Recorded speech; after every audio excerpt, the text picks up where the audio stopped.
What's on YouTube? Welcome back to Destiny Tracker. I'm PTT. Today, guys, we have an absolute ton of information to talk about, so without further ado, let's just jump straight into it. Okay, guys, so the Edge magazine, which is a UK gaming magazine, basically just publicised issue number 310 of its magazine, and a ton of information has come out about Destiny 2. Basically, they had a trip over to Bungie, some things they were allowed to talk about, some things they're not allowed to talk about, and yeah, basically there is an entire dump of information right now. In the description box down below, I will leave a link to the Reddit thread if you guys want to go and check it out. Pretty interesting, some nice speculation in the comments section and things like that as well, so I highly recommend you go over and check it out. But let's just jump straight into it, right?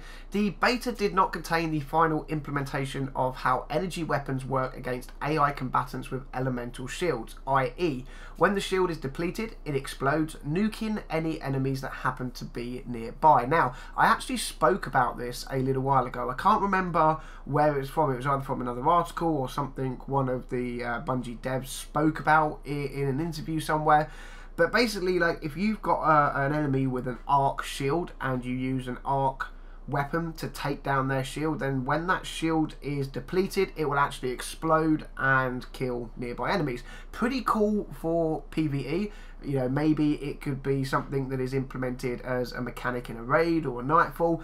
Either way, it sounds super fun, right? So yeah, basically, guys, the beta was not the final implementation of energy weapons and the way in which they work. We're going to have to wait till September to actually get to play with how it works and see it in action for ourselves, but it does sound pretty sweet. Moving on, they talk about the Nightfall, okay? Nightfall strikes now have a time limit, varying by strike. One example was 13 minutes. So efficiency and settling on a strategy beforehand will be important. Now, if you kind of think about that, guys, like a 13-minute Nightfall, okay, sure, like maybe year one when we had Solar Burn on and a Galahorn and a Black Hammer and a Vision of Confidence and things like that, then things like that were doable. But damn, how tough is it going to be to do a Nightfall strike in 13 minutes? Like, I think that is going to be seriously challenging, and I actually personally like it as well. I think it's really nice that, you know, Bungie have thought about other ways to offer challenges outside of the raid that can really, you know, push a team and things like that going forward. So I'm personally a fan of it. Like, there's other Nightfall changes that are coming that I'm a fan of. I've covered them in previous videos. I will of course try and link them in the description box down below. But yeah, Nightfall changes, 13 minutes, you know, varying on strike. Are any of them going to be less than 13 minutes? Maybe some of them will be more than 13 minutes. Who knows? Again, we're going to have to wait till September to find out. But I would love to know what you guys think about that in the comment section down below. Next, let's talk about kind of the big thing, okay? This is the biggest bit of news that is just kicking up and breaking the internet everywhere. There are over 80 missions and PvE activities, and each is substantial in length, challenge, story, and reward. 80 missions, guys. 80. Now, to actually put that in perspective, right?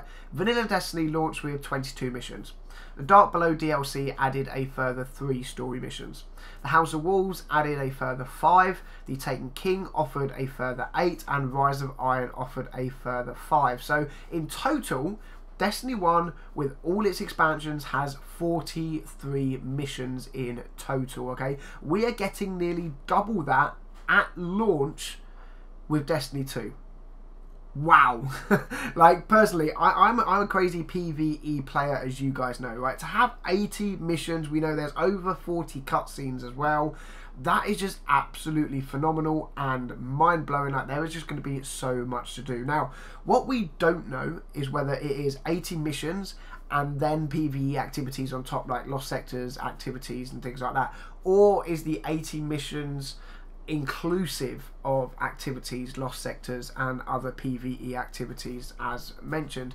I don't know, okay? But even if the 80 missions and PvE activities is something that is all tied in together, that is still an awful lot more content at launch for Destiny 2 than we had in 3 years for Destiny 1, okay? So think about that, before you start saying that Destiny 2 doesn't have enough content to offer as far as PvE and PvP goes, because, you know, it's just amazing how much stuff is coming out. You then look at DLCs on top of that. If they were to even add, you know, just a couple of % of what the base game shipped with every couple of months, that is just going to be so much stuff to do. And we also know that, you know, they've been very forward in the fact that they couldn't push out content fast enough in Destiny 1. That is something they're going to change. So, you know, just think about it, guys. Like, I don't know where it's going to go. In my head, I kind of see like these 6 or 8 weekly updates with, you know, the odd few side missions, maybe a new strike or something like that, maybe some new Lost Sectors activities. I don't know.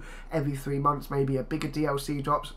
We don't know where they're going with it. We know that the live team from Destiny 1 is carrying over to Destiny 2, so there's going to be live events, SRL and things like that. So, yeah. Wow. So much stuff. I'm super, super excited for September. Guys, let me know in the comment section down below. What do you think? 80 missions, PvE activities, all that jazz. Are you excited for the amount of content we're going to have in Destiny 2 at launch? Next then, there is so much new content that at one point in development, Bungie realised they had more content than progression, something they have subsequently fixed. Wow. Like I just said, there's like a super amount of PvE activities, okay, missions and jazz like that. To find out they had more content than a progression system, that is pretty damn cool. What that also says to me is the light levels that were possibly originally set for Destiny 2's release will probably have been increased. Like, how do you play through that much story content and have just a melee, like, level 28, 200 light Guardian at the end of it, you know? I think the light level numbers and the base number where we get our Guardian up to will be very high. It wouldn't surprise me if we were to go from level 0 to level 40 in the base game, okay, and then have our light level on top of that, and then that increases past that point with DLCs and expansions down the line. But again, guys, I would love to know what you think in the comment section down below. Next then, there are apparently a few other things revealed to the Edge team visiting Bungie that they were asked not to reveal. One of them involves the Hunter class, and it left the reviewers happy that the class will shape up well. Now, we all know that the Hunters felt a little bit weak, okay, like they have their little dodge roll that would either reload their weapon or make them harder to track and things like that. And yeah, you know, it was very underwhelming. When you look at the Titan, he can pop up, you know, 2 different barricades that you can hide behind. One will reload your weapon if you crouch and then aim back up again. You have the Warlock, who basically offers out blessings or weapons of light that we saw in Destiny 1 from the Titan bubble.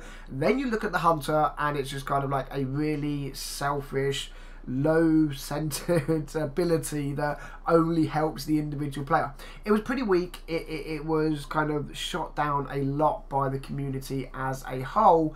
So to know that they're changing things, even though we don't know what they are, is pretty cool. Now, I personally think that they will take what was like the marksman dodge and the gambler's dodge.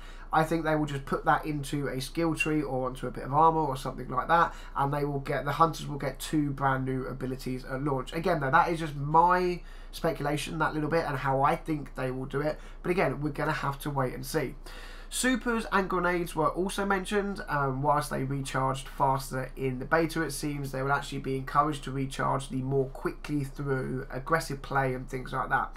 So yeah, be aggressive, guys, get more kills, get your super back quicker. Will that work in PvP as well as PvE? I do hope so. I think, you know, the more kills you get, the better kill streaks you're on. You should definitely get your super back a little bit quicker than, you know, someone that's died 10 times and got no kills. They actually gave an example, and it was a Warlock exotic chest that lets you hover in the air. Kind of sounds a little bit like the Emporian Bellicose, if I remember the name correctly, where kills while hovering will quickly recharge your grenade energy. So yeah, basically jump in the air, aim down sights, hover, get a couple of kills. That will make your grenade recharge an awful lot quicker. I think that is extremely cool, guys. I think that we're going to see a lot more exotics kind of go down the route of speeding up recharge rates for grenades and melees and supers and things like that. I'm personally down for that. I think, you know, that is what exotics were designed originally for. That is what they are put there for, so that they can give you special shit that you wouldn't get anywhere else, right? They give you stats that you can't get on any other piece of gear. And that, guys, is about going to wrap up all the information that came from the Edge magazine. Again, I will leave a link in the description down below that will take you to the Reddit thread. A lot of people are talking about it. There's a lot of good things that are broken down. There's a lot of speculation as well about people's personal thoughts and opinions and things like that. But yeah, as always, guys, like, this is not just me giving you information, it's a discussion. I would love to know your thoughts in the comments section down below. So get typing. If you like the video, drop a thumbs up. If you're new to the channel, don't forget to subscribe. There are plenty more Destiny 2 videos coming your way. But for now, Guardians, as always, thank you very much for watching, and until the next video, I'll catch you all soon.